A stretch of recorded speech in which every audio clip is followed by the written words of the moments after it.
All right, let's talk about Barrett's esophagus. Barrett's esophagus, pretty bad if they were diagnosed with this.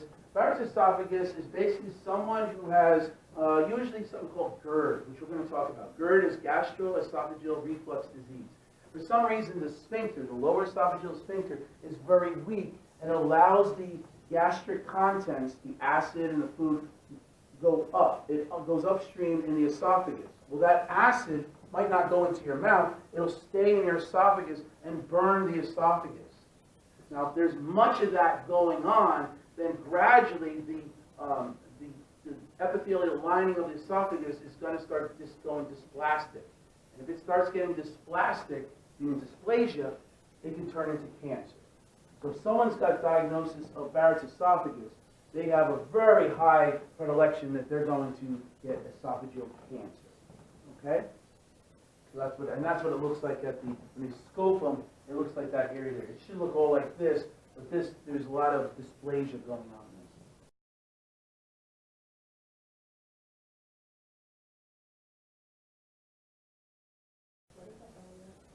Lower esophageal sphincter. Okay. Then you have esophagitis, and this is pretty common. All right, inflammation in the esophagus. About 10% of people in the United States have this. Alcohol abuse, smoking, GERD, right, the gastroesophageal reflux disease. Radiation, right? If you have lung cancer and they're putting some radiation on you, that can also, if it's not there properly and it's going on some of the esophagus, it can start causing some problems over there. Chemotherapy also. They usually have chest pain, and they usually have problems when they swallow, which becomes very painful. We call that odynophagia. Okay, so that's what happens with esophagitis. Okay, esophageal carcinoma. All right, more males have than females, more blacks than whites. We're looking at people who smoke. And one other thing, I've been using this, but I haven't told you what it is. ETOH, right? OH is alcohol. ET is the ethanol part. So when we talk about alcohol, it's really ethanol. And you'll see myself, nursing notes, doctor notes, if they're going to use, they will usually use ETOH.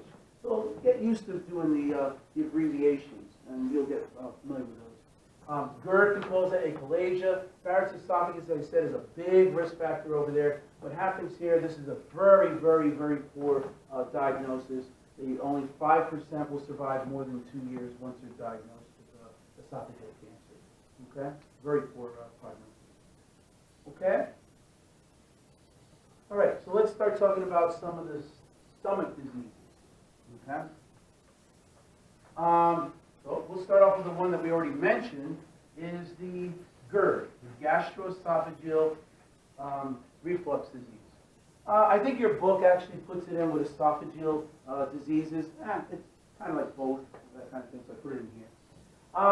Basically what it is that the lower esophageal sphincter, the LES, is very weak. We're not too sure why. It could be just, again, the nerves that are going there are not working properly, like the parasympathetic nerves, right, the vagus nerve, and it becomes weak. That allows the gastric contents, including the acid, going up the esophagus. The esophagus is found behind the heart. So as this acid goes up the esophagus, they feel as though the heart is on fire. It's really the esophagus that's on fire, but it's in the same area. So they refer to it as heartburn, okay? And that's what that is. 30% of the people, so we have a third of the United States that actually have this. Risk factors, obesity, you got the usual smoking, caffeine, believe it or not, right? Drink all that coffee, drink all that soda, all right? That'll cause it. Spicy foods, and alcohol will do that, all right? There are some other medications, which you'll learn later on, that will loosen up that lower esophageal sphincter, so that can also cause that there too. Symptoms, like I said, you get that heartburn that they get. They'll get like a sore throat because the acid comes up higher, and it's, makes the back of your throat hurt. Dysphagia could eventually cause problems swallowing. Right. With pregnancy with GERD? Yeah, pregnancy. There's 2 reasons for that for pregnancy. One is if it's early on, what happens, progesterone is going to weaken that lower esophageal sphincter. It just happens. We get low blood pressure.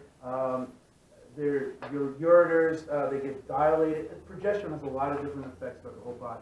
The other thing is, as the baby gets bigger and bigger and bigger, it's pressing on the stomach, so the stomach's getting smaller. So every time you try to eat more food, you're trying to make it expand, and as you get more pressure inside the stomach, it's going to go up. So it's kind of like twofold, depending on what trimester you're in. But the way you treat it is that simply avoid those things, the alcohol, smoking, spicy foods, and all that. Try avoid eating 3 to 4 hours before bedtime. Remember, the food stays in your stomach for about 3 to 4 hours. So, if you're planning on going to bed at 10, make sure the last time you ate was about 5 o'clock, because the food is still going to be in your stomach. You don't want all that acid in there, right? You might want to elevate the head and sleep with like 2 or 3 pillows. When you're lying flat, it's easier for the fluid to go up your esophagus, right? And we have certain medications that will also prevent acid stuff, right? You have Meprazole and Zantac and all that stuff. So, all right. Complication is that if you have enough of that, it'll cause Barrett's esophagus, which means that'll lead to cancer. Okay? Any questions on that? All right. Hiatal hernias. Basically, hiatal means an opening, and hernia is any protrusion of a structure that's going to make that structure go through the tissues. And I'll show you a picture. It'll make sense what it is. And in this case, it's not a weakened lower esophageal sphincter. It's a weakened diaphragm around the esophagus, the lower esophageal sphincter. So that's weak. So that's going to allow part of the stomach or part of the esophagus to slide in that area. So the picture will make more sense to you. Symptoms is very similar to GERD, and the treatment is very much like GERD, but you might have to do surgery. So the picture here will make sense. So normally, here's your esophagus, and this is your stomach, okay? Here's the diaphragm that's going to go around the lower esophageal sphincter, the dark red here. And then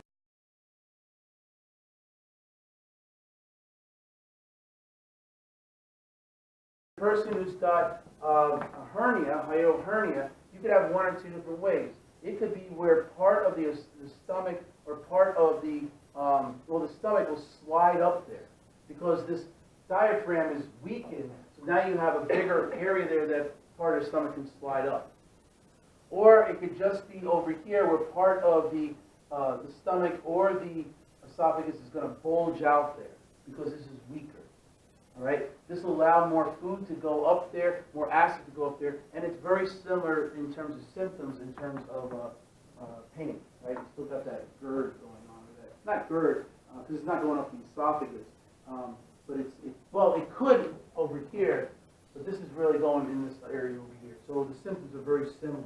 The only way to really do this, so you can see it, is to do like a barium swallow. It'll fill the esophagus, it'll fill the stomach, and you can see if there's a hiatal hernia occurring there as opposed to GERD. Okay?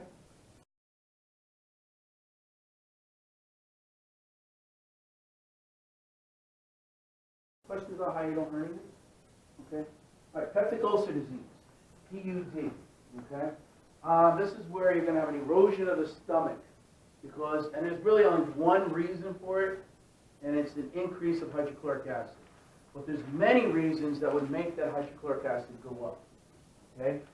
Medications can do that. Aspirin, NSAIDs, steroids. When you take aspirin, when you take Motrin, ibuprofen, how should you take it? What should you take it with? Food. Because what's going to happen is when that aspirin goes down to your stomach, it's going to make your stomach produce a lot of acid, but there's no food in there. So normally what will happen is, since there's no food in there, that acid will start digesting your own stomach, and you get an upset stomach because of that. So if you eat it with, let's say, a tuna fish sandwich, then the acid that's going to be coming out because of the aspirin is going to attack the sandwich, not your own stomach. So that's why they say take it with food. All right? Does that make sense? Okay? The other big one that you definitely need to know, hint, is H. pylori. All right? Heliocobacter pylori. You learned about this hopefully in microbiology. Okay? It's a gram-negative bacteria. And I'll talk a little bit about that too. It causes a lot of different diseases, gastritis, ulcer disease, which all lead to gastric cancer too. Caffeine can cause this, smoking can cause this, alcohol can cause this, stress. I hate the stress one because if it's this Helicobacter, H. pylori, that's an easy thing to fix. You take antibiotics and you're done.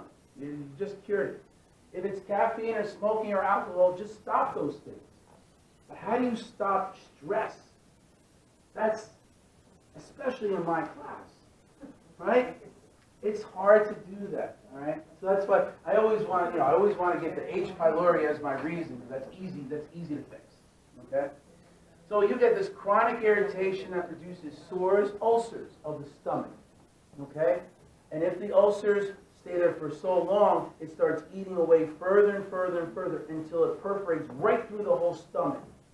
And when it does, it bleeds. And when it bleeds massively.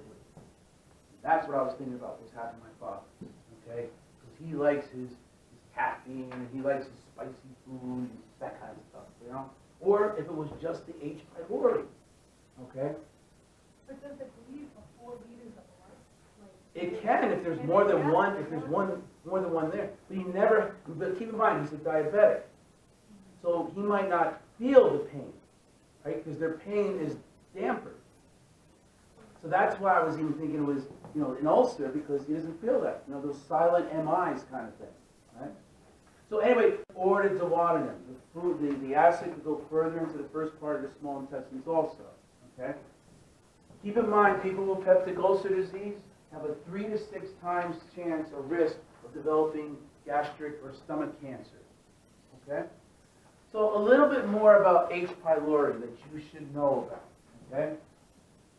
H. pylori, Helicobacter pylori, it's a gram-negative bacteria. It's one of the few bacteria that can survive in such a low pH of 1 to 2.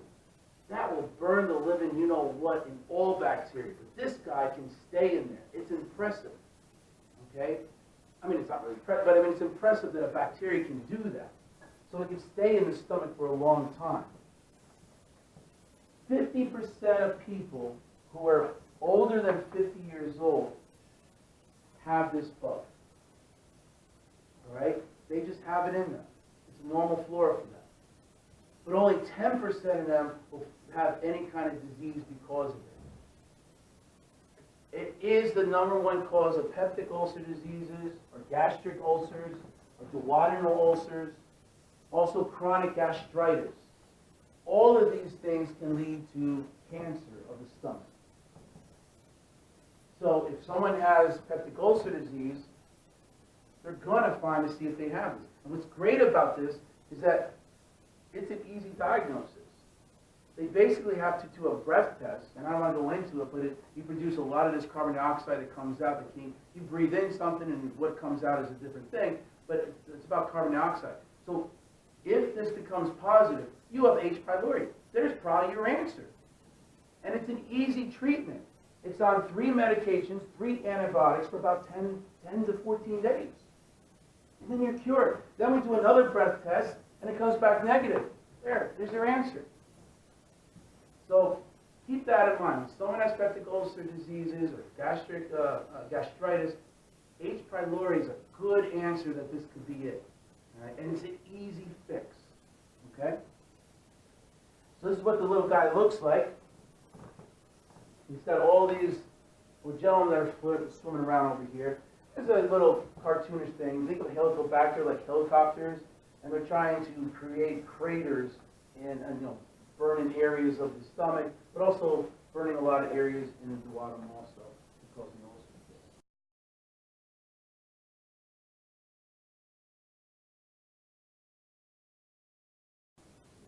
Okay?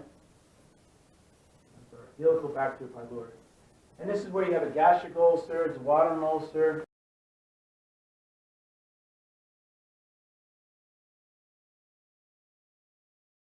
There's a hole that goes right through there. Here's one in endoscopy. So here's an old ulcer over here, and here's one that's newly formed. So they're forming over there.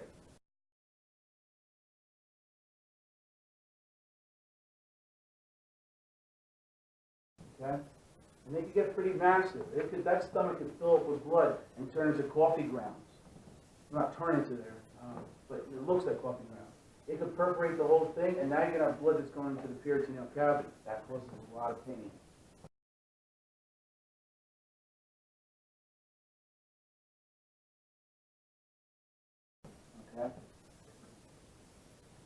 Okay?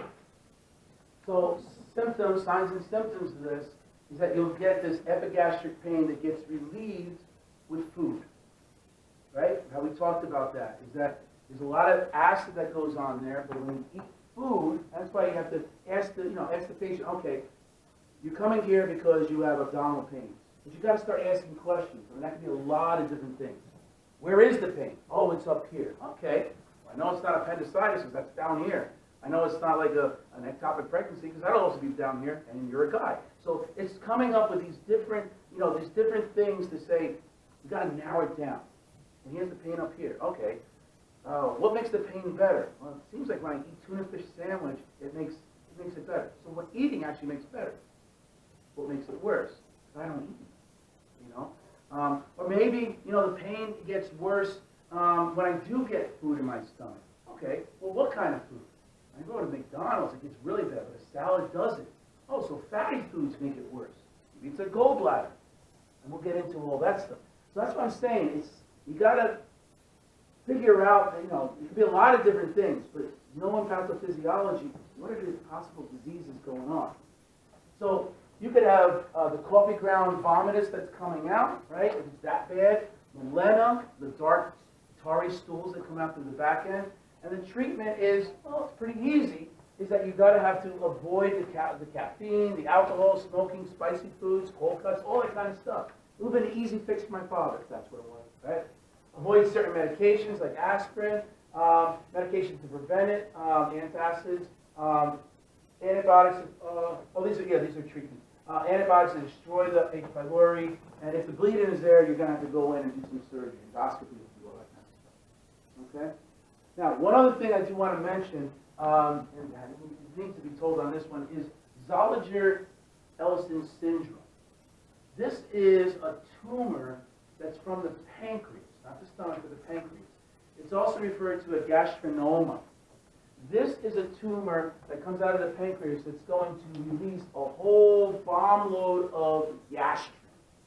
Gastrin is going to come out, and it's going to increase hydrochloric acid in the stomach. Okay?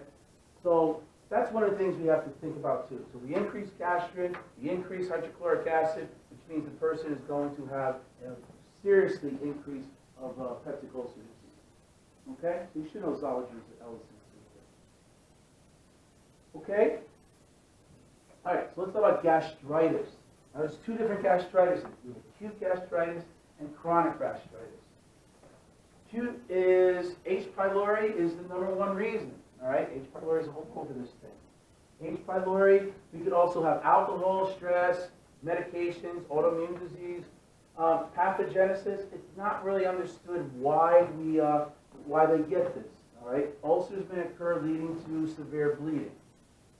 Signs and symptoms: epigastric pain, nausea and vomiting, GI bleed, and it can be pretty severe. Okay. Chronic gastritis, etiology: H. pylori in 90% of cases. All right. It can also be ethanol or alcohol, smoking, and an autoimmune disease. Pernicious anemia. Pernicious anemia. We talked about this. We did hematology. Pernicious anemia is an autoimmune disease that makes the stomach not secrete intrinsic factor. If intrinsic factor doesn't come out, then what will you have problems absorbing in your bloodstream? Vitamin B12. Good. Okay? Vitamin B12 is needed to make red blood cells. If you remove the stomach, you're not making intrinsic factor. So therefore, you're not going to be able to, an intrinsic factor, in other words, vitamin B12 cannot get into your bloodstream from your diet unless intrinsic factor is magnetic to it, and the two of them will go in together. okay? If you don't have the intrinsic factor, then the vitamin B12 just goes out of your poop, all right? You can't do anything about it, all right? Well, you can give shots, but that's what they'll need for something like this, okay? Symptoms, usually asymptomatic of this. This is usually one of those things that is an incidental finding. You try to rule out everything else, and they have H. pylori. We're going to treat the H. pylori, and all of a sudden it gets better. Okay? Gastric cancer, stomach cancer. All right? So this is gastric adenocarcinoma. Adeno means gland. So this is the glandular part of the stomach. Risk factors is the Asians' descent, all right, gastritis, H. pylori, diet rich in smoked foods, pickled foods, salt preserved, nitrates in foods, which is a preservative, and diet low in fruits and vegetables. You should see it in Asian, or like Japan. There's a higher rate of this.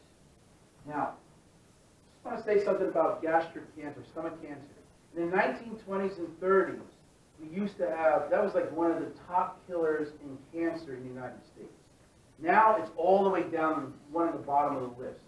So things have changed. One of the things that have changed is the way we cook foods.